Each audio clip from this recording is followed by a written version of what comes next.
আর জান্নাতীদের 120 কাতার হবে। কত কাতার? 120 কাতার। তার মধ্যে 80 কাতার হবে উম্মতে মুহাম্মাদি, বলেন সুবহানাল্লাহ। আর এই উম্মতে মুহাম্মাদির মধ্যে আরো 70,000 স্পেশাল মানুষ আছে। কত হাজার? যারা বিনা হিসেবে বিনা আযাবে ডাইরেক্ট জান্নাতে যাবে ইনশাআল্লাহ। আমরা এসেছি পৃথিবীতে জান্নাত থেকে, এখানে পরীক্ষা দিচ্ছি, উদ্দেশ্য আবার সেই জান্নাতেই ফিরে যাওয়া। আমরা এখানে থাকতে আসি নাই তো, থাকতে আসছি। আমরা এখানে আসছি জান্নাত থেকে, ফিরে যাব কোথায়? ইনশাআল্লাহ জান্নাতে, ইনশাআল্লাহ জান্নাতে। 70,000।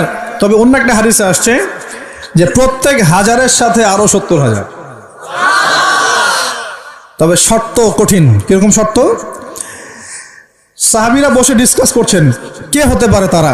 কেউ বলছেন তারা হয়তো প্রথম দিকের মুসলিমরা হবেন, কেউ বলছেন তারা হয়তো মুজাহিদরা হবেন, কেউ বলছেন তারা বদর যুদ্ধের সাহাবীরা হবেন ইত্যাদি। তখন নবী সাল্লাল্লাহু আলাইহি ওয়াসাল্লাম আবার চলে আসলেন, ব্যাক করলেন। ব্যাক করে বলছেন তোমরা কি এই বিষয়ে কি বিষয়ে কথা বলছিলে? তখন সাহাবীরা বললেন আমরা তো ডিসকাস করছিলাম যে কারা হতে পারে সেই 70,000। নবীজি বললেন শোনো, ওই 70,000 মানুষ, এক নাম্বার, ওই 70,000 মানুষ পাখি উড়িয়ে ভাগ্য গণনা করে না। প্রথম কাজটা কি? মানে তারা ইসলাম এত কঠিন ভাবে পালন করে যে পাখি উড়িয়ে ভাগ্য গণনা বা হাত দেখা, রাশিফল, এরকম শিরিকের ধার কাছেও নাই। তারা শিরিকের ধার কাছেও নাই। 2 নাম্বার, তারা আগুনের শেকা বা উল্কি দিয়ে, এই ট্যাটু আছে না, ট্যাটু উল্কি আঁকে আগুন দিয়ে, এই ধরনের ট্যাটু উল্কি তারা আঁকে না শরীরের মধ্যে। এইসব কুলক্ষণে সুলক্ষণে তারা বিশ্বাস করে না। 3 নাম্বার, তারা অবৈধ ঝাড়ফুঁক করে না। অবৈধ ঝাড়ফুঁক করে না। বৈধ ঝাড়ফুঁক করা যাবে, সূরা ফাতিহা পড়ে ঝাড়ফুঁক করা যাবে, সূরা ফালাক নাস ইখলাস পড়ে পড়া যাবে, আয়াতুল কুরসি পড়ে পড়া যাবে, কোরআন হাদিস দিয়ে ঝাড়ফুঁক করা যাবে। কিন্তু অবৈধ কিছু ঝাড়ফুঁক আছে না, তান্ত্রিক কবিরাজদের কাছে মানুষ করে, এগুলো করা যাবে না। আর 4 নাম্বার হচ্ছে তারা সর্বাবস্থায় এক আল্লাহর উপরে তাওয়াক্কুল করে, ভরসা করে, আল্লাহর প্রতি তাওয়াক্কুল করে। এরা হচ্ছে সেই 70,000 মানুষের মধ্যে থাকবে ইনশাআল্লাহ। এক সাহাবী দাঁড়িয়ে বললেন যে ইয়া রাসূলুল্লাহ, আমার জন্য দোয়া করেন, আমি যেন সেই 70,000-এর মধ্যে থাকতে পারি। নবীজি বললেন হ্যাঁ, তুমি 70,000-এর মধ্যে একজন যাও। এরপর আরো 2জন সাহাবী দাঁড়িয়ে গেলেন, আমার জন্য দোয়া করেন। নবীজি বললেন না, ও আকাশা অগ্রগামী হয়েছে। এভাবে সবার জন্য দোয়া করতে থাকলে দরজা কি হতো? বন্ধ হয়ে যেত। তো এই দরজা খোলা আছে। এই যুগের মানুষও হতে পারে, হতে পারে না? যে ব্যক্তি শিরক করে না, আল্লাহ ভরসা করে, কোন রকম কুলক্ষণে বিশ্বাস করে না, ইসলাম পরিপূর্ণরূপে পালন করে, ইনশাআল্লাহ তাআলা আল্লাহ চাইলে তাদেরকে আল্লাহ পাক 70,000-এর মধ্যে আশ্রয় দিবেন, অংশ দিবেন ইনশাআল্লাহ তাআলা। তো আমরা বলছিলাম যে আমরা কোথা থেকে আসছি ভাই? জান্নাত থেকে। কোথায় যাব? ইনশাআল্লাহ। এর মাঝখানে শয়তানের পথ রয়েছে কিছু, শয়তানের ফিতনা। কি ফিতনা? শয়তান চায়, শয়তান কিন্তু ওয়াদা করে আসছে, চ্যালেঞ্জ করে আসছে আল্লাহর কাছে। কি করছে? চ্যালেঞ্জ। শয়তান কি চ্যালেঞ্জ করছে জানেন? শয়তান চ্যালেঞ্জ করছে যে রব্বি, শয়তান বলছে রব্বি মানে হে আমার রব। শয়তান কিন্তু আস্তিক, শয়তান কিন্তু আস্তিক, শয়তান কিন্তু আল্লাহকে বিশ্বাস করে। সে বলছে রব্বি, হে আমার রব, আনজিরনি, আমাকে অবকাশ দিন, ইলা ইয়াউমি ইউবআসুন, কিয়ামত দিবস পর্যন্ত অবকাশ দিন। আল্লাহ বলছেন ফাইন্নাকা মিনাল মুনজারিন, যাও, তোমাকে অবকাশ দেওয়া হলো। কিয়ামত পর্যন্ত সময় আল্লাহর কাছে এমন বড় কিছু নয়, খুব সামান্য। এবার সে বলছে রব্বি ফাবিমা আগওয়াইতানি, হে আল্লাহ, যে আদমের জন্য আজকে আমাকে জান্নাত থেকে বের করে দেয়া হলো সিজদা না করার কারণে, লা আকুদান্না লাহুম সিরাতাকাল মুস্তাকিম, ওই আদমকে জাহান্নামে নেওয়ার জন্য আমি সরল পথে ওত পেতে বসে থাকবো। বসে থাকে না শয়তান? সুম্মা লাআতিয়ান্না মিন বাইনি আইদিহিম, খুব ভালো করে জায়গাটা বোঝেন প্রিয় ভাইরা। শয়তান চ্যালেঞ্জ করে বলছে সুম্মা, এরপরে আমি আসবো আদম সন্তানের সামন থেকে। কোথা থেকে? এই সামন থেকে মানে অর্থ হচ্ছে দুনিয়া, মানে আপনাকে দুনিয়ার সমস্ত ফিতনা এসে প্রলুব্ধ করে রাখবে। কারণ দুনিয়া চোখের সামনে দেখা যায় না, দেখা যায়। দুনিয়ার অভাবের ধোকা দিবে, বেকারত্বের ধোকা দিবে, হতাশা, এইটা সেইটা, স্বামী স্ত্রীর ফিতনা, পরিবারের ফিতনা, সামাজিক ফিতনা, আপনাকে দুনিয়ার এই ফিতনা এসে ব্যস্ত রাখবে, রাখে না? এটা হচ্ছে সামন থেকে আসা। ওয়ামিন খালফিহিম, পিছন থেকে আসবো। পিছন থেকে মানে আপনাকে পরকাল সম্পর্কে হতাশ করে দিবে এবং পরকাল সম্পর্কে আপনাকে কুধারণা সৃষ্টি করবে এবং পরকাল সম্পর্কে আপনার মধ্যে একটা গাফেলতি সৃষ্টি করে দিবে যে পরকাল না, পরে দেখা যাবে। হ্যাঁ, পিছনে কি আছে? পরকাল না? পিছনটা পরকাল। তো পরকাল আসবে যখন, তখন দেখা যাবে। হ্যাঁ, বৃদ্ধ হলে তখন তওবা করে নিব, এখনো কি তাড়াহুড়ার কি আছে, পরে দেখা যাবে শেষ বয়সে। এরকম করে আপনাকে ভুলিয়ে ভালিয়ে রাখবে পিছন থেকে। আবার হতাশ করে দিবে, আমার পরকালে আমার জান্নাত হবে না, আমি তো এত আমল করতে পারি নাই, হ্যাঁ আমার কি হবে, আমার আত্মহত্যা ছাড়া কোনো পথ নাই, এভাবে হতাশ করে ফেলবে আপনাকে পিছন থেকে। সুম্মা লায়াতিয়ান্না মিন বাইনি আইদিহিম ওয়া মিন খালফিহিম, সামন থেকে আসবো, পিছন থেকে আসবো, ওয়া আন আইমানিহিম, ডান দিক থেকে আসবো। ডান দিক মানে কি? এটার ব্যাখ্যাও চমৎকার। ডান দিক মানে কি? আমরা বলি না ডান পক্ষ খুব ভালো মনে করি না? ডান পক্ষ ভালো, ডান দিকটা ভালো, শুভ মনে করি তো। ডান দিক হচ্ছে আপনাকে নেক্সট সুরতে সে ধোকায় ফেলবে। ডান দিক মানে কি? নেক্সট সুরতে ধোকায় ফেলবে। মনে করেন ডান দিক মানে ভালো, মানে আপনি নামাজ পড়ছেন কিন্তু নামাজের মধ্যে শিরক ঢুকাই দিবে, মানুষ দেখতেছে ভালো করে নামাজ পড়ে, নামাজ যাকাত দিচ্ছেন, দান সৎকা করছেন, মনের মধ্যে রিয়া ঢুকাই দেবে, ভালো কাজই তো করছে, ঠিক আছে, মানে হ্যাঁ এটাও ঠিক।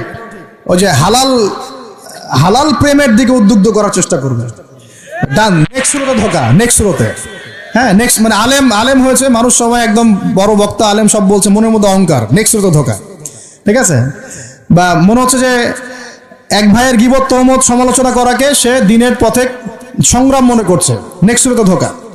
হ্যাঁ, এক ভাইয়ের সমালোচনা করা, গীবত করা, তার চরিত্র উদ্ধার করে ফেলা, এটাকে সে মনে করছে যে দিনের জন্যই করছে, ঠিক আছে, নেক্সট সুরতে ধোকা। নেক্সট সুরতে ডান দিক থেকে মানে কি? নেক্সট সুরতে আপনাকে ধোকায় ফেলে দিবে, ফেলছে না? ফেলছে। কিন্তু এটা কিন্তু ডেঞ্জারাস। এটা কাদের জন্য? এটা আবেদ মানুষদের জন্যই, যারা আল্লাহকে মানে, রাসূলকে মানে, চেষ্টা করে দিনের পথে চলার জন্য, এদেরকে সে ডান দিক থেকে আসবে আর কি। মানে আমাদের ক্ষেত্রে আল্লাহ পাক হেফাজত করুন বলি আমিন। আর চতুর্থটা হলো ওয়া আন শামাইলিহিম, ওদের বাম দিক থেকে আসবে।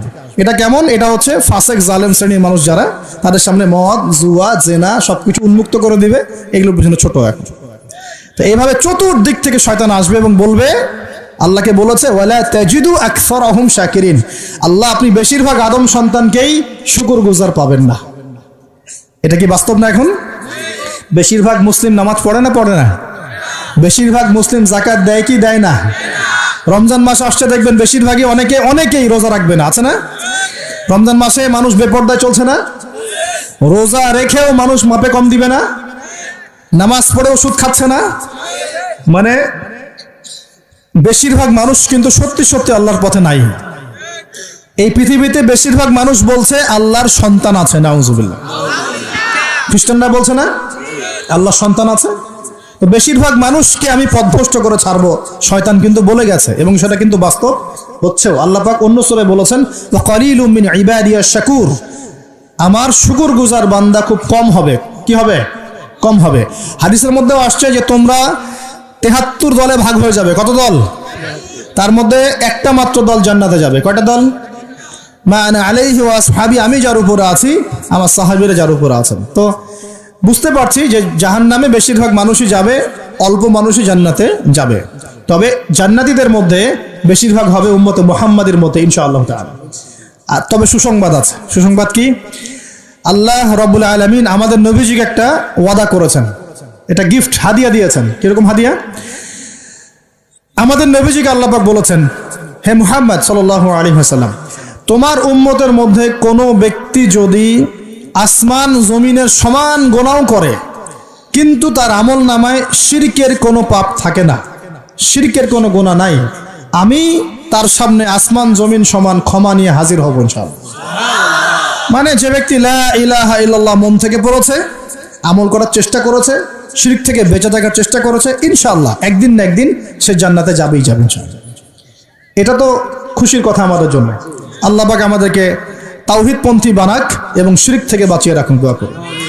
এখন মুমিনের সংজ্ঞা তো বুঝলেন, এই সমস্ত গায়েবে আমরা বিশ্বাস করি বলেই আমরা কি মুমিন। এই মুমিনদেরকে আল্লাহ পাক বলছেন ইত্তাকুল্লাহ, তোমরা আল্লাহকে ভয় করো। কি করো? আর মুমিন হলেই মুত্তাকি হওয়া যাচ্ছে না। মুমিনদেরকে আল্লাহ পাক বলছেন যে আল্লাহকে ভয় করো। আল্লাহকে ভয় করার মানে কি? এক কথায় আমি একটা অ্যান্সার দিচ্ছি। সূরা হাশরে চলে যান। কোন সূরা? সূরা হাশর। এই সূরার 7 নম্বর আয়াত। কত নম্বর? আল্লাহ পাক বলছেন ওয়ামা আতাকুমুর রাসূলু ফাখুযুহু, রাসূলুল্লাহ সাল্লাল্লাহু আলাইহি ওয়াসাল্লাম তোমাদেরকে যা যা দিয়েছেন সব গ্রহণ করে নাও। রাসূল যা যা দিয়েছেন গ্রহণ করে নাও। ওয়ামা নাহাকুম আনহু ফান্তাহু, রাসূল যা যা নিষেধ করেছেন ছেড়ে দাও। সোজা কথা, রাসূল যা যা নিষেধ করেছেন ছেড়ে দাও। এই একটা মূলনীতি মেনে চলতে পারলেই মানুষ মুত্তাকি হয়ে যাবে ইনশাআল্লাহ। এত বেশি কথার দরকার নাই। এই একটা মূলনীতি, রাসূল যা যা দিয়েছেন নিয়ে নাও, রাসূল যা থেকে নিষেধ করেছেন ছেড়ে দাও। ইনশাআল্লাহ তোমরা সফল হয়ে যাবে, মুত্তাকি হয়ে যাবে। রাসূল কি দিয়েছেন একটু গুছাই দিই আপনাকে। এই যে ঘুমাবো আমরা, আচ্ছা শুরু করি আপনার চেহারা।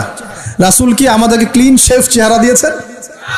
হ্যাঁ, আজকে এক ভাই আমাকে টেক্সট করলো, কোথায় জানি বাংলাদেশের বাধ্যতামূলক করা হয়েছে একটা প্রতিষ্ঠানে ভর্তি হতে হলে ক্লিন শেভ করতে হবে। তো চিন্তা করেন কিভাবে ফোর্স করা হচ্ছে। এভাবে তো বলতে পারতেন যে যার ইচ্ছা হয় সে শেভ করবে, যার ইচ্ছা হয় সে দাড়ি রাখবে। এটা চাপিয়ে দেওয়া হলো না? হলো, এটা চাপিয়ে দেওয়া হলো না। আমরা যদি বলি যার ইচ্ছা হয় সে শেভ করবে, যার ইচ্ছা হয় সে দাড়ি রাখবে, এটা কি চাপিয়ে দেওয়া হলো? এটা কি দাড়ি রাখা চাপিয়ে দিলাম? কিন্তু তারা বলছে দাড়ি শেভ না করলে ভর্তি হওয়া যাবে না। চাপিয়ে দিল না? ধ্বংস হোক এদের। কি হোক এদের? ধ্বংস হোক। আল্লাহ পাক ধ্বংস করুক এদেরকে, যারা নবীর সুন্নতকে এভাবে জবাই করে এদেরকে ধ্বংস করুক আল্লাহ পাক। একটা মানুষ একা একা করে একটা জিনিস, একা একা সে করে, একা একা সে নিজের আমল মনে করে, তার কাছে মনে হয়, সে মনে করে হ্যাঁ এটা একটা গুনার কাজ করছি, এক সময় ছেড়ে দিব ইনশাআল্লাহ, মনে করেন এমন মানুষ, এদেরকে আল্লাহ পাক মাফ করে দিবে ইনশাআল্লাহ। এই মানুষগুলোকে আল্লাহ মাফ করে দিবে ইনশাআল্লাহ। আমি আল্লাহকে চিনি, আমার কাছে মনে হয় আমি আল্লাহকে চিনি। একজন মানুষ মনে করে একটা শেভ করতেছে, কিন্তু তার মনে হয় যে না আসলে শেভ করাটা খারাপ কাজ, এটা খারাপ কাজ, এটা আসলে আমি বাধ্য হয়ে করছি বা করতে হচ্ছে, ইনশাআল্লাহ আমি আর একটু বড় হলে ছেড়ে দিব, ইনশাআল্লাহ আল্লাহ চাইলে তাকে মাফ করে দিবে ইনশাআল্লাহ। আর একজন এটাকে করতে বাধ্য করছে, না এটা করতেই হবে, রাখা যাবে না সুন্নাত, এটা কাটতে হবে, শেভ করতে হবে, এ মাফ পাবে না ইনশাআল্লাহ তাআলা, ইল্লা মাশাআল্লাহ, ইল্লা মাশাআল্লাহ। চাপিয়ে দেওয়া খুব খারাপ জিনিস। কেন চাপিয়ে দিবেন আপনি? কেন চাপিয়ে দিবেন? আর একজন পুরুষের সৌন্দর্যই তো হচ্ছে দাড়ি। আমি তো আফসোস করি যে দাড়ি নাই চেহারায়, কত আফসোস করি যে মানুষ, আপনাদের দাড়ি দেখলে আমার হিংসা হয়, ঈর্ষা হয়।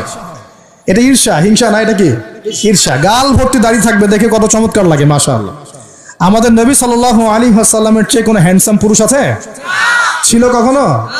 নবী সাল্লাল্লাহু আলাইহি ওয়াসাল্লামের দাড়িগুলো এত সুন্দর ছিল, দাড়ি দিয়ে খুশবু বের হতো, সুবহানাল্লাহ। এমনিতেই দাড়িতে মেহেদি না দিয়েই দাড়ি একটু ব্রাউন রঙের দাড়ি ছিল, মেহেদি দেওয়া লাগতো না, এমনি ব্রাউন কালার দাড়ি। বুঝতে পারছেন না মনে হয়? অনেক টকটকা ফর্সা মানুষ ছিলেন তিনি। আমাদের একদম উপর লেভেল থেকে শুরু করে বাথরুমের টয়লেট পর্যন্ত সব এখন পশ্চিমা কালচারে চলছে। কোন জায়গায় এমন টয়লেট দেখা যায় যে দাঁড়ায়ও পেশাব করার বুদ্ধি নাই, দেখেন নাই মনে হয়? একটা তো ইস্তেঞ্জা করতে হয় বা পায়ে ভর দিয়ে। কোন পায়ে? এখন এই যে ইংলিশ কমোডে আপনি বা পায়ে ভর দিয়ে কেমনে করবেন বলেন দেখি, কিভাবে সুযোগ আছে?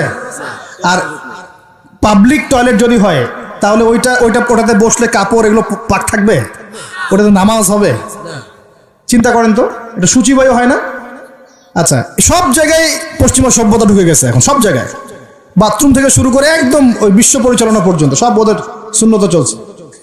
আর কিছু দেখলাম যে এরকম কিছু বোল বা বাটির মতো রেখে দিয়েছে, ওখানে দাঁড়ায় ধরে করতে হবে। হ্যাঁ, এখন দেখা যায় কোনো মানুষের হাইট 6 ফুট, কোনো মানুষের 5 ফুট, কোনো মানুষের 4 ফুট। এখন যদি ম্যাচ না করে আমি কি করবে? পাপ যদি ঠিক না হয় কি করবে? চিন্তা, এগুলো দেখেন নাই মনে হয়? দেখবেন, ঘুরতে থাকেন। আল্লাহ পাক কি বলেছেন? সিরু ফিল আরদ, জমিনে বিচরণ করো, ঘোরো, জমিন ঘুরে দেখো, ফানজুর, দেখো কাইফা কানা আকিবাতুল মুকাজ্জিবিন, আল্লাহর বিধান যারা অস্বীকার করেছে ওদের কি পরিণত হয়েছে দেখো। ঘুরতে বলেছেন আল্লাহ পাক। তো দেখেন আমাদের সব সুন্নতগুলো কেন জানি আস্তে আস্তে ওইদিকে চলে যাচ্ছে। আল্লাহ পাক বাঁচাক আমাদেরকে। চেহারা থেকে শুরু হবে, আপনার কথাবার্তা, আপনার চাল চলন, আপনার আকীদা, পোশাক পরিচ্ছদ, বাথরুম, পরিবার, আপনার ব্যবসা, আপনার ইবাদত, জিকির আজগার, তাসবিহ তাহলিল, সমাজ পরিচালনা এবং রাষ্ট্র পরিচালনা পর্যন্ত প্রত্যেকটা কাজ নবী সাল্লাল্লাহু আলাইহি ওয়াসাল্লামের সুন্নত মতো করার পাক্কা নিয়াত করতে হবে। কতটুকু পারি না পারি আল্লাহ দেখবেন, কিন্তু চেষ্টা করতে হবে ইনশাআল্লাহ। ব্যক্তি পর্যায়ে তো পারবো নাকি? এখানে তো আমাকে কেউ ফোর্স করবে না, করবে? আমি যদি দাড়ি ছেড়ে দেই কারো কিছু বলার আছে? আপনি যদি হালাল খান কেউ কিছু ফোর্স করবে আপনাকে? আপনি নামাজ ঠিক মতো পড়েন, রোজা রাখেন, তাসবিহ তাহলিল করেন, জিকির আজগার করেন, আপনার পরিবারে পর্দা কায়েম করেন, কেউ কি ফোর্স করবে আপনাকে? উপরের লেভেলে হয়তো আমরা ইম্পোজ করার ক্ষমতা আমাদের নাই, ওটা পরে। আগে ব্যক্তি জীবন ঠিক করেন, পরিবার ঠিক করেন, আপনার অর্থনীতি ঠিক করেন, ইনশাআল্লাহ তাআলা আল্লাহ পাক আমাদেরকে প্রকৃত মুত্তাকি বানিয়ে দিবেন ইনশাআল্লাহ। আল্লাহ বলছেন প্রকৃত মুত্তাকি হও। কেমন করে আল্লাহকে ভয় করো? হাক্কা তুকাতি, ভয় করার মতো ভয় করো। ভয় করার মতো ভয় মানে কি? জীবনের কিছু অংশে ইসলাম পালন করব, বাকি অংশে করব না, এমন নাকি জীবনের প্রত্যেকটা ক্ষেত্রে ইসলাম পালনের চেষ্টা করব? কোনটা? জীবনের প্রতিটা ক্ষেত্রে আল্লাহ পাক আমাদের সবাইকে ইসলাম পালন করার তৌফিক দান করুন। আল্লাহকে ভয় করো, ভয় করার মতো করে ভয় করো। আরেকটা কথা বলেছেন আল্লাহ পাক, ওয়ালা তামুতুন্না ইল্লা ওয়া আনতুম মুসলিমুন, পরিপূর্ণ মুসলিম না হয়ে মৃত্যুবরণ। পরিপূর্ণ মুসলিম কি জিনিস? যে ব্যক্তি বেপর্দায় চলে, এক মহিলা, আবার মাশাআল্লাহ নামাজও পড়ে, পরিপূর্ণ মুসলিম হলো কি? একজন ব্যক্তি 5 ওয়াক্ত নামাজি মাশাআল্লাহ, কিন্তু টেবিলের নিচ দিয়ে ঘুষ নিচ্ছে, পরিপূর্ণ মুসলিম হলো? একজন ভাই রোজাদার মাশাআল্লাহ, রোজা রেখেছেন, কিন্তু রোজা রেখে ব্যবসা করছেন, মাপে কম দিচ্ছেন, পরিপূর্ণ মুসলিম হলো? একজন যুবক আল্লাহর জন্য কাজ করছে মাশাআল্লাহ, আবার এদিকে হারাম সম্পর্কে লিপ্ত, পরিপূর্ণ মুসলিম হলো কি? পরিপূর্ণ মুসলিমের সংজ্ঞা বোঝানোর জন্য কোনো ব্যাখ্যার প্রয়োজন নাই। পরিপূর্ণ মুসলিম মানে উদখুলু ফিস সিলমি কাফা, তোমরা ইসলামের হুকুম আহকামকে পরিপূর্ণরূপে গ্রহণ করো, ইসলামে পরিপূর্ণরূপে প্রবেশ করো, বাস। এখন একসাথে কি সব আমল করা যায়? যায় না, কিন্তু চেষ্টা তো করা যায় নাকি? আমরা শুরু করি, আমরা চেষ্টা করি, ব্যক্তি পর্যায় থেকে শুরু করি, পরিবারটা ঠিক করার চেষ্টা করি, হালাল খাওয়ার চেষ্টা করি, ইবাদত বাড়িয়ে দেই, দিনের জ্ঞান অর্জন করি, ওলামায়ে কেরামের সোহবতে থাকি, আল্লাহর জিকির বাড়িয়ে দেই, ইনশাআল্লাহ তাআলা আল্লাহ পাক অনেক বড় জায়গায় নিয়ে যাবে ইনশাআল্লাহ তাআলা। আল্লাহ পাক আমাদের সবাইকে এই আয়াতটা বোঝার তৌফিক দান করুন। বলি আমাদের সবাইকে আল্লাহ পাক পরিপূর্ণ মুমিন হওয়ার তৌফিক দান করুন। ইমানের 6 পিলারের উপর বিশ্বাস করার তৌফিক দান করুন। এটাকে মুখে স্বীকার করার তৌফিক দান করুন, কাজেও বাস্তবায়ন করার তৌফিক দান করুন। আল্লাহ পাক আমাদেরকে পরিপূর্ণ মুত্তাকি বানিয়ে দেন, আল্লাহকে ভয় করার মতো করার তৌফিক দান করেন, এবং পরিপূর্ণ মুসলিম হওয়ার তৌফিক আল্লাহ পাক দান করেন। তাহলে 2টা এক্সাম্পল দিয়ে আমি শেষ করব। পরিপূর্ণ মুসলিমের এক্সাম্পল আল্লাহ পাক দিয়েছেন ইব্রাহিম আলাইহিস সালামের মতো। কোথায়? ইব্রাহিম আলাইহিস সালামের স্ত্রীকে এবং সন্তানকে আল্লাহ পাক বলছেন রেখে আসো ওই মক্কার জনমানব শূন্য জায়গায়। ওই মক্কায় কোনো মানুষ ছিল? কোনো খাবার, কোনো পানি? ইব্রাহিম আলাইহিস সালাম কি বলেছিলেন আল্লাহ আমি কেন তাকে এখানে রেখে আসবো? কি যুক্তি এর পিছনে, কি লজিক, কি সায়েন্স বলেছিলেন? নাকি আল্লাহ পাক বলেছেন বাস আমল করেছেন? সামি'না ওয়া আতা'না, শুনলাম মানলাম, শুনলাম মানলাম, শুনলাম মানলাম, এর নাম ইসলাম। কোনো প্রশ্ন করা যাবে না। প্রত্যেকটা প্রশ্নের উত্তর আছে ঠিকই, প্রতিটা প্রশ্নের উত্তর ঠিকই আছে, কিন্তু সব উত্তর বোঝার জ্ঞান আল্লাহ পাক আমাকে দেন নাই।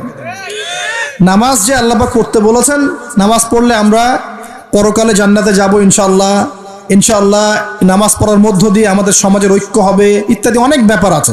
আপনার ফিজিক্যালও অনেক উপকার আছে, নামাজ পড়লে শারীরিক অনেক উপকারও আছে, কিন্তু সবকিছু তো আর ব্যাখ্যা করার প্রয়োজন নাই। আল্লাহ বলেছেন করো, নিশ্চয়ই এর মধ্যে কল্যাণ আছে, ব্যাস। আল্লাহ বলেছেন জাকাত দাও, জাকাত দিতে আল্লাহ বলেছেন দিতে হবে। এটা কেন দিব? আল্লাহ কি অন্যকে খাওয়াতে পারেন না? আমাকে খাওয়াতে হবে কিনা? এত যুক্তি তর্কের দরকার নাই। আল্লাহ পাক জাকাত দিতে বলেছেন, নিঃসন্দেহে এর পিছনে অর্থনৈতিক সমৃদ্ধি আছে। আল্লাহ বলেছেন রমজান মাসে রোজা রাখো, এটা রাখলে আধ্যাত্মিক অর্জন হবে, তাকওয়া অর্জন হবে। আমরা রমজান মাসে তারাবি পড়ি, ইবাদতের মৌসুম, কোরআন খতম দেই, আমরা জিকির করি, অন্যকে ইফতার করাই, জাকাত দেই, সাদকাতুল ফিতর দেই, কত ইবাদত করি রমজান মাসে। আল্লাহ পাক করতে বলেছেন, এর পিছনে আরো অনেক কল্যাণ আছে, হয়তো আমরা জানি না। আমার শরীরে হয়তো এমন অনেক সমস্যা হতো যেটা রমজান মাসে রোজা রাখার ফলে শরীর ঠিক হয়ে গেছে, হবে না? অজু করি, আমরা অজু করি পবিত্রতা অর্জন করার জন্য, নামাজের জন্য, কিন্তু এই অজু করার বদৌলতে অনেক ভাইরাস ব্যাকটেরিয়া থেকে আল্লাহ আমাদেরকে বাঁচান না? সব কিছুর পিছনে কোনো না কোনো কারণ আছে, সব কারণ হয়তো আমার জানা নাই। এই জন্য আল্লাহ পাক বলেছেন সামি'না আতা'না, এর নাম মুসলিম, শুনলাম মানলাম, এর নাম মুসলিম। সব এত প্রশ্ন করা যাবে না, ওইটা কেন, এইটা কেন, পর্দা কেন, এই যুগে পর্দা কেন, ইসলামের চোরের হাত কাটার বিধান কেন? কেন হাত কাটার বিধান? এই এলাকায় যদি একটা চোরকে সবার সামনে হাত কেটে দেয় কেউ, এলাকায় চুরি বাড়বে না কমবে? কি মনে হয় আপনাদের? আর যদি তাকে বিভিন্ন ফাঁক করে বের করে দেন, ছেড়ে দেন, চুরি আরো বাড়বে না কমবে? আরো বাড়বে, আরো বাড়বে। ও দেখবে যে ধর্ষণ করলে কোনো শাস্তি নাই, আরো করব। মদ খাইলে কোনো শাস্তি নেই, আরো খাবো। চুরি করলে কোনো শাস্তি হয় না, আরো করব। বাস এই তো বাড়তেই আছে দিন দিন এগুলা। আর যদি সবার সামনে ধরে একটা ধর্ষককে ফাঁসি দিয়ে দেন, আর ভয়ে কেউ ধর্ষণ করার চেষ্টা করবে না। আল্লাহ পাকের বিধান প্রতিটাই কল্যাণকর। এখন মানুষকে এগুলো বোঝাতে হয়। আফসোস, কিছু মানুষ বলে ভাই সব জায়গায় ধর্ম টেনে আনবেন না। সব জায়গায় ধর্ম টেনে আনবো না মানে কি? সব জায়গায় আপনার মন গড়া বিধান টেনে আনবেন না, সব জায়গায় ধর্ম ঠিকই চলবে। আমাদের এটা কি শুধু ধর্ম না জীবন ব্যবস্থা? জীবন ব্যবস্থা কি পুরো জীবন কেন্দ্রিক হয় না? এখানে ব্যক্তি জীবনের হেদায়েত নাই, এখানে পারিবারিক হেদায়েত নাই, অর্থনৈতিক হেদায়েত নাই, সামাজিক হেদায়েত নাই। তাহলে সব জায়গায় ইসলাম চলবে না কেন? কেন চলবে না? এটাই হলো আমাদের এখনকার বিশ্বের চ্যালেঞ্জ। এই জায়গায় সবাইকে আবার পরিপূর্ণ মুসলিম হওয়ার তৌফিক আল্লাহ পাক দান করুন বলি আমি। আরেকটা এক্সাম্পল দিব। হ্যাঁ, সন্তানকে কুরবানি করতে বলেছেন আল্লাহ পাক, মনে আছে? ইব্রাহিম আলাইহিস সালামকে বলেছিলেন কেন এই ছোট্ট বাচ্চাটাকে হত্যা করব, জবাই করব? আল্লাহ পাকের হুকুম এসেছে, চোখ বন্ধ করে পালন করতে গিয়েছে। আল্লাহ পাক তো চান নাই যে সন্তানকে হত্যা করা হোক। আল্লাহ পাক পরীক্ষা নিয়েছেন, আল্লাহ পরীক্ষা নিয়েছেন। ওই স্মৃতি কিয়ামত পর্যন্ত মানুষ ঈদুল আজহায় পালন করে না? শুধুমাত্র ওই স্মৃতির ফলে দেখবেন কোটি কোটি মিলিয়ন মিলিয়ন মানুষের পেটের মধ্যে খাবার যায় ওই যে কুরবানি দেয়, খেয়াল করে দেখবেন, তাই না? কোটি কোটি মানুষ সেই গোশত খায় না? একটা ঘটনাকে দিয়ে আল্লাহ রাব্বুল আলামিন কিয়ামত পর্যন্ত মিলিয়ন বিলিয়ন মানুষকে খাওয়ানোর ব্যবস্থা করেছেন। এটাই একমাত্র ব্যাখ্যা নয়, আমি জাস্ট একটা ব্যাখ্যা করলাম, আরো অনেক ব্যাখ্যা আছে। এটা একটা পরীক্ষা। আল্লাহ রাব্বুল আলামিনের প্রতিটা বিধানই মানবতার কল্যাণে। চোখ বন্ধ করে বিশ্বাস করলে সে মুসলিম। আল্লাহ পাক এটাই বলছেন, ওয়ালা তামুতুন্না, ভুলেও মৃত্যুবরণ করো না। ওয়ালা তামুতুন্না, ভুলেও মৃত্যুবরণ করো না। ইল্লা ওয়া আনতুম মুসলিমুন, পরিপূর্ণরূপে ইসলাম কবুল না করে, আত্মসমর্পণ না করে ভুলেও মৃত্যুবরণ করো না। মৃত্যু কবে আসবে জানি? তাহলে কি অপেক্ষায় বসে থাকবো, নাকি এই সুযোগ থাকতেই পরিপূর্ণ মুসলিম হব? কোনটা? খালি একটা কাজ করতে হবে, আল্লাহ রাসূল যা দিয়েছেন তা গ্রহণ করব, যা ছাড়তে বলেছেন ছেড়ে দেবো ইনশাআল্লাহ। কোরআনে যা আছে আমল করার চেষ্টা করব, যা নাই ছেড়ে দেবো ইনশাআল্লাহ। যদি দেখা যায় বাধ্য হয়ে আমি পাপে লিপ্ত হয়ে যাচ্ছি, হতাশ হবেন না, তওবা করে আবার ফিরে আসবেন। পথ চলতে গিয়ে হোঁচট খেয়েছেন, ভালো পথে চলছেন কিন্তু হোঁচট খেয়েছেন, হতাশ হবেন না, ওযু করবেন, নামাজ পড়ে আবার তওবা করবেন ইনশাআল্লাহ। যতবার পাপ হবে ততবার তওবা করবেন ইনশাআল্লাহ। আল্লাহ পাক আমাদের চেষ্টা দেখবেন ইনশাআল্লাহ। আমল দিয়ে কেউ জান্নাতে যাবে না, আমল দিয়ে কেউ জান্নাতে যেতে পারবে না। আল্লাহ পাক যাকে রহম করবেন, দয়া করবেন, শুধু সে ব্যক্তি জান্নাতে যাবে ইনশাআল্লাহ। আর ইনশাআল্লাহ যদি আমরা চেষ্টা করি, মন থেকে 100% চেষ্টা করি, ইনশাআল্লাহ আল্লাহ পাক ওই চেষ্টার ওসিলায় হলেও আমাদেরকে মাফ করে দেবেন ইনশাআল্লাহ। আমরা আশাবাদী আল্লাহ পাক আমাদের সবাইকে ক্ষমা করবেন ইনশাআল্লাহ তাআলা।